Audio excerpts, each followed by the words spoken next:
अब स्लोप निकालते हैं। यहाँ से लाइन ड्रॉ कर लो, यहाँ से परपेंडिकुलर, दोनों परपेंडिकुलर हो आपस में। अब ये एंगल थीटा है, तो as we know that this angle also theta. क्यों? Corresponding angle. tan theta is equal to क्या बना फिर? स्लोप को हम स्मॉल m से रिप्रेजेंट कर रहे हैं अपने चैप्टर में। tan theta is equal to होता है परपेंडिकुलर अपॉन बेस। परपेंडिकुलर क्या है? BC। बेस क्या है? AC। लेंथ BC बता दो कैसे बनेगी? ये y2 कोऑर्डिनेट है, ये y1। इसके कोऑर्डिनेट्स बनेंगे आपके x2 y1। तो ये BC जो है y2 माइनस y1 है। y2 यहाँ तक, y1 यहाँ तक, ये BC y2 माइनस y1। और वैसे ये AC, ये x2 है, ये x1 है, x2 माइनस x1।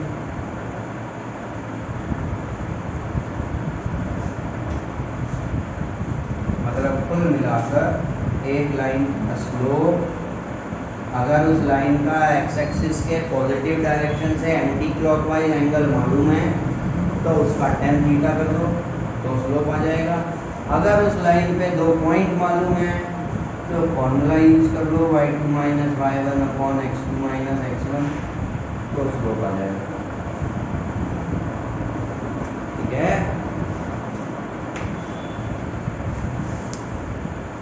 इस चैप्टर में इस पहली एक्सरसाइज अगर शुरू करेंगे तो इसमें सिर्फ इतना नहीं है, थोड़ा सा और भी चीज़ें हैं। Area of triangle new book में है कि नहीं है मैं कह नहीं सकता, देखिए ना, ठीक है बता देता हूँ। Area of triangle of x1 y2 minus y3 plus x2 y3 minus y1 plus x3 y1 minus y2। ये कुछ अलग चीज़ें यूज होंगी। ठीक है। जहाँ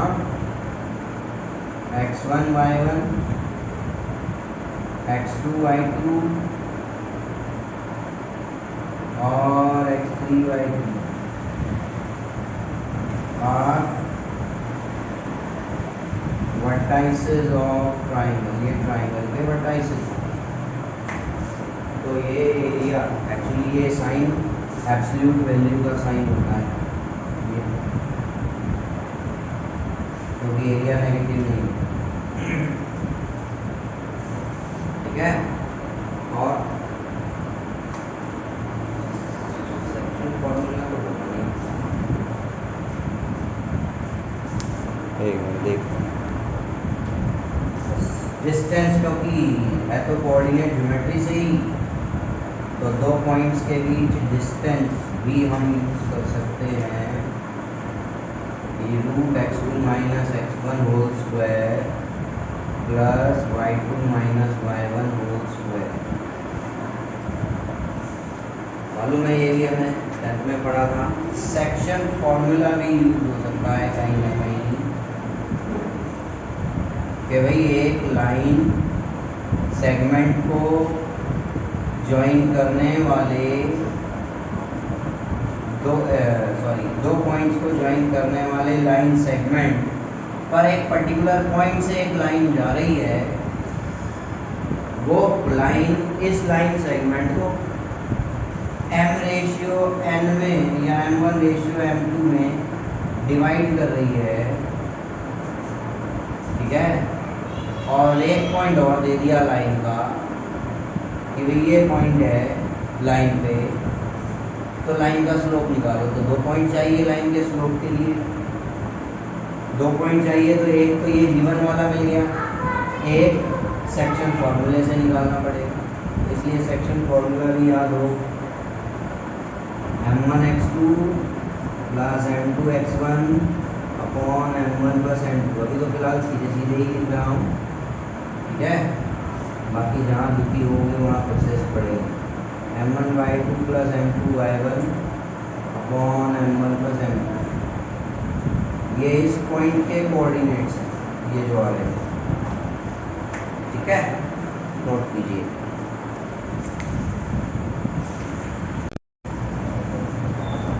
ध्यान से समझना।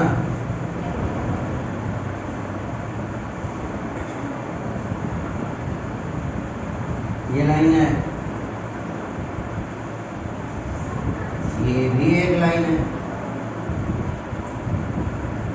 इस लाइन का एल का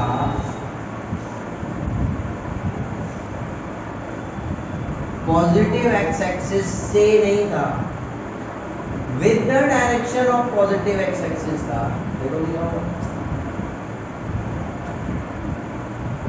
तो अब इसका पॉजिटिव डायरेक्शन एक्स एक्सिस से का पॉजिटिव डायरेक्शन यहाँ से इधर का ही तो काउंट करोगे, ठीक। ये एंगल तो मैं ऐसे बनाऊं, यहाँ बनाऊं, यहाँ बनाऊं, क्या फर्क पड़ा? एंगल तो वही है तो एक्स एक्सिस के पॉजिटिव डायरेक्शन से एंटी क्लॉकवाइज, ठीक। ओरिजिन से जाना जरूरी है, ठीक है। वैसे ये लाइन है, इसका पॉजिटिव डायरेक्शन से एंगल ये रहा, एंटी क्लॉकवाइज एंगल लेगा। अब चाहे एक्यूट एंगल हो, ऑब्ट्यूज एंगल हो, कैसा भी।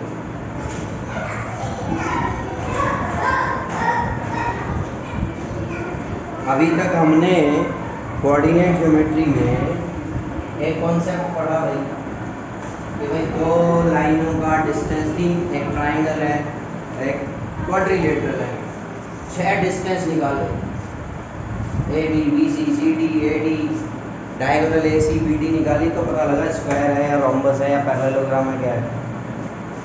स्लोप वाला जो कॉन्सेप्ट है उससे हम उस आंसर तक जल्दी पहुंच जाते हैं।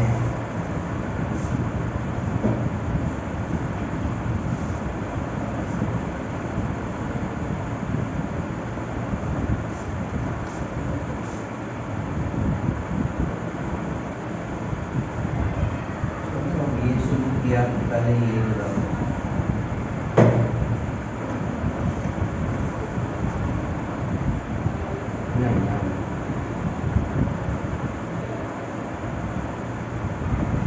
तीन पॉइंट्स हैं, points A B C are collinear.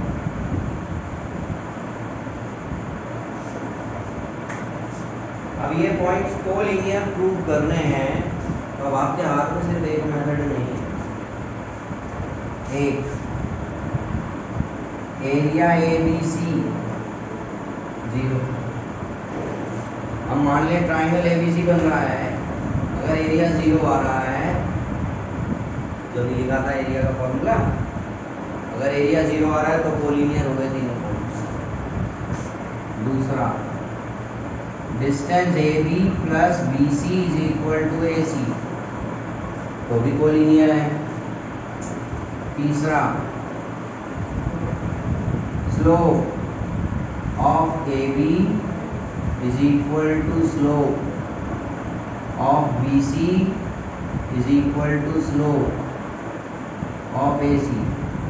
तीनों में से कोई भी दो स्लोप निकाल लो अगर सेम है, क्योंकि तीनों जो आप ऑब्जर्व करोगे ए बी बी सी में से एक बी कॉमन है, दो लाइनों में एक पॉइंट कॉमन है और दोनों लाइनों का स्लोप सेम है, का मतलब है दोनों लाइन को इंसाइड कर रही है, एक दूसरे के ऊपर है, कोलिनियर हो गए, ठीक है ना।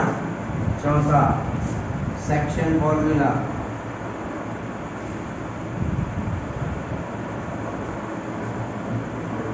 इसका भी यूज करके निकाला जा सकता है पॉइंट्स कोलिनियर। अभी कैसे डिस्कस नहीं करूँगा, ठीक है, इस चैप्टर में इसका यूज नहीं होगा। फाइव और बता लिया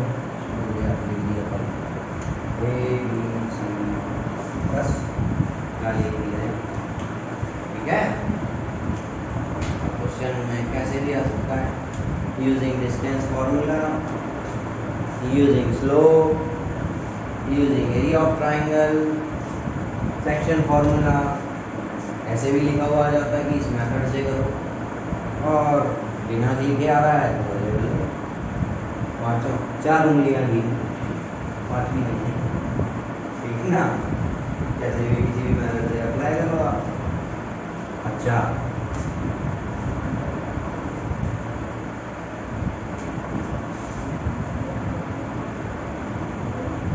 एंगल बिटवीन 2 लाइन्स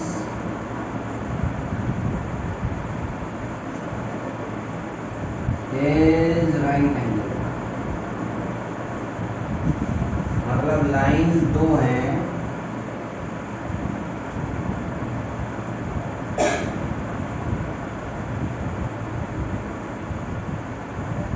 एक ये और एक ये, L1 L2, L1 perpendicular L2 है, मतलब ये एंगल 90 डिग्री, या इधर का ले लो, ठीक।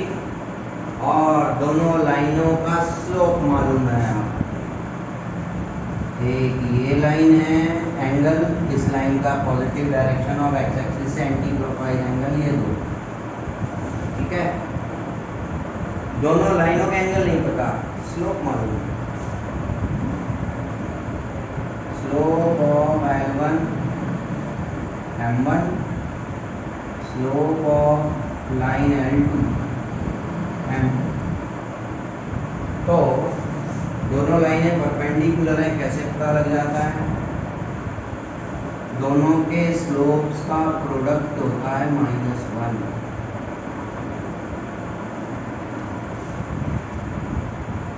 कैसे जाना भाई, -1,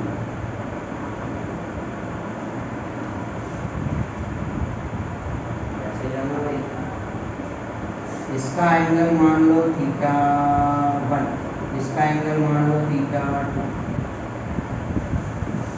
ठीक, positive direction of x axis. M1 कैसे आया, tan θ1,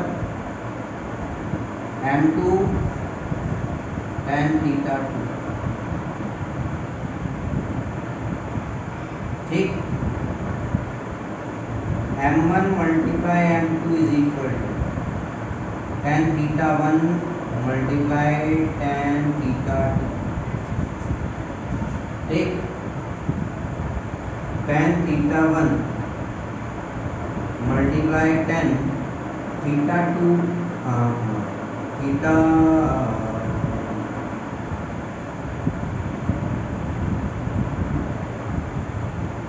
tan θ2 को लिख लेते हैं, tan θ1 इस ट्राइंगल का एक्सटीरियर एंगल है, exterior angle opposite interior angles का सम होता है, 90 डिग्री प्लस θ2 हो जाएगा, tan 90 प्लस थीटा, 90 का ऑड मल्टीपल है, कॉट थीटा बना, क्वाड्रेंट कौन सा, सेकेंड, नेगेटिव बना, कॉट थीटा tan थीटा, दोनों एंगल सेम है और मल्टीप्लाई में है तो दोनों एक दूसरे के रेसिप्रोकल होते हैं, इस रिलेशन का यूज कर लेंगे, कैंसिल, -1 प्रूव हो गया कि भाई दो लाइंस का स्लोप अगर मालूम है तो अगर दोनों के स्लोप्स का प्रोडक्ट -1 हो तो आप समझ लीजिए दोनों लाइनें आपस में परपेंडिकुलर हैं।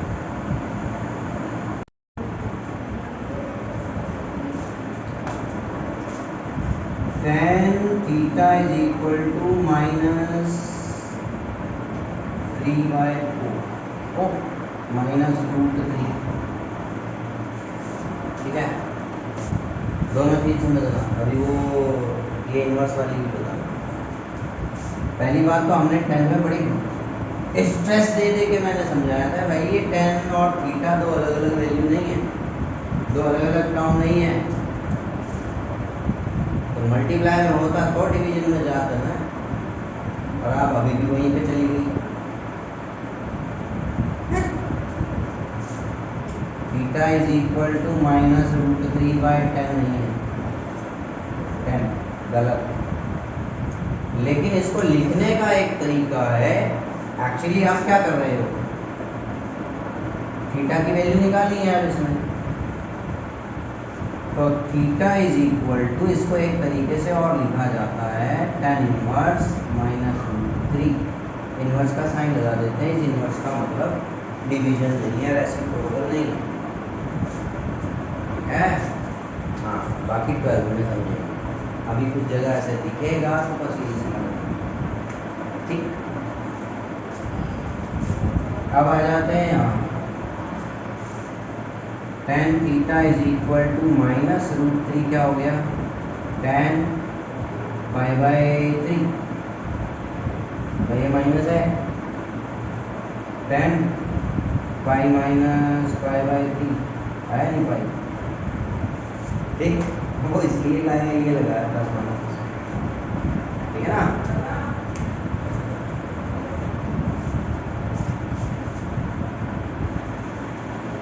चलो एक आध डिस्कस कर लेते हैं। अच्छा, इसके अलावा जो 10th के सेक्शन फॉर्मूला मैंने लिखा, मिड पॉइंट फॉर्मूला भी है, ठीक है ना। चलो, हाँ ठीक, क्या बोल रहे थे?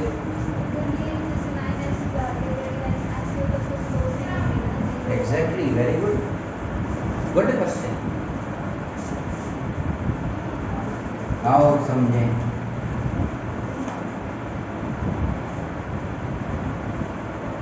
ये एक लाइन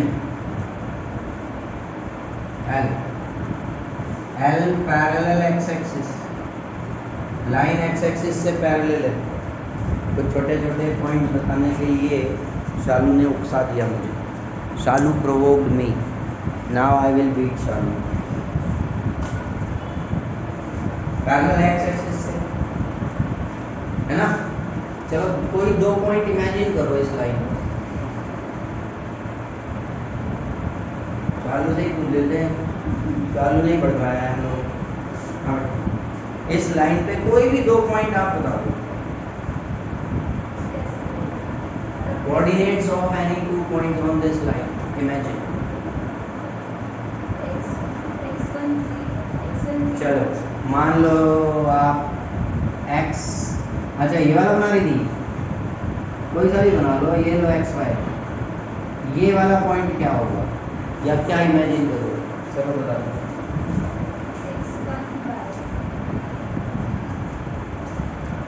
वेरी गुड, शाबाश, इसको भी कहते हैं बुद्धि लगाना, क्योंकि x एक्सिस से लाइन पैरेलल है, y कोऑर्डिनेट तो चेंज नहीं हुआ। अब y कोऑर्डिनेट चेंज नहीं हुआ तो बस, तो फिर चालू क्वेश्चन पूछना ही नहीं था बच्चों। अब इस लाइन L का स्लोप निकालो, y2 minus y1 upon x2 minus x1 apply करो, x1 minus x, x1 minus x, y minus y, 0। कोई भी लाइन x एक्सिस से अगर पैरेलल है तो उसका स्लोप 0 है। क्यों? क्योंकि x एक्सिस से एंगल 0 है। क्लियर? अच्छा, थोड़ा सा और सीख लेते हैं। एक लाइन x एक्सिस पे perpendicular, L perpendicular x axis,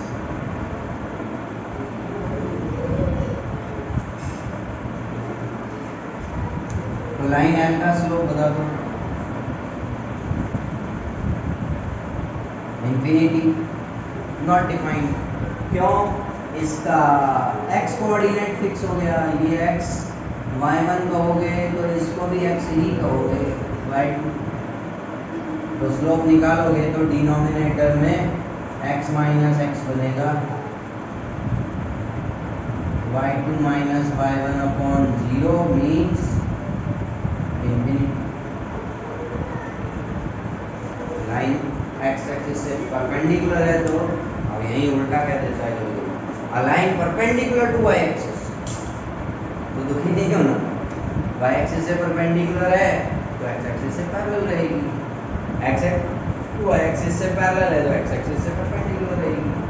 slope निकलता है एक्स एक्सिस के एंगल के अकॉर्डिंग, एक्स एक्सिस के साथ जो एंगल बनता है उसके अकॉर्डिंग। एक लाइन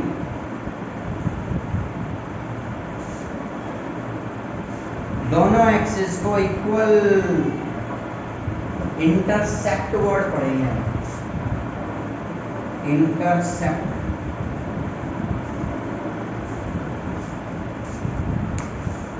क्या होता है इंटरसेप्ट?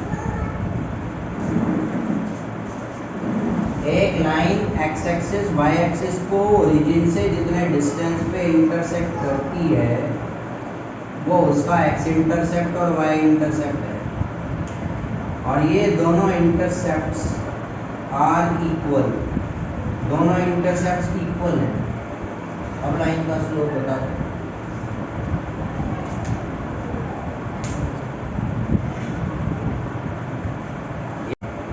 अब लाइन का स्लोप बता दो,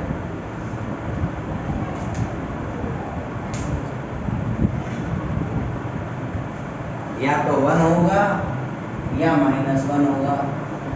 अब एक क्वेश्चन है जिसमें कहते हैं इंटरसेप्ट इक्वल है, साइन अपोजिट है, तो स्लोप क्या होगा? 1 होगा। और अगर इंटरसेप्ट इक्वल है और उनके साइन भी इक्वल है तो -1 होगा। जी लगाते रहना, इतना मैंने हिंट दे दी। देखो अब ये दोनों इक्वल हैं, ये वो क्वेश्चन है जो हम सॉल्व करेंगे, क्वेश्चन मिलेंगे एक्सरसाइज में, लेकिन ये वो क्वेश्चन है जो एमसीक्यू में आप बड़े शॉर्ट में आंसर दे सकते हो, ठीक है। स्लोप को लेकर दोनों इक्वल है, ये 90 है तो ये 45 नहीं हुआ। अब ये 45 हुआ तो ये positive direction of x axis से 135 डिग्री का एंगल हुआ। अब tan 135 -1 होता है, और अगर ऐसे बना होगा तो ये 45 होगा, तो tan 45 1, तो स्लोप या तो 1 हुआ या -1 हुआ। जब सिर्फ ये कह रहा है इक्वल इंटरसेप्ट है, इंटरसेप्ट का मतलब केवल उस लेंथ से मतलब होता है, साइन से नहीं, इसलिए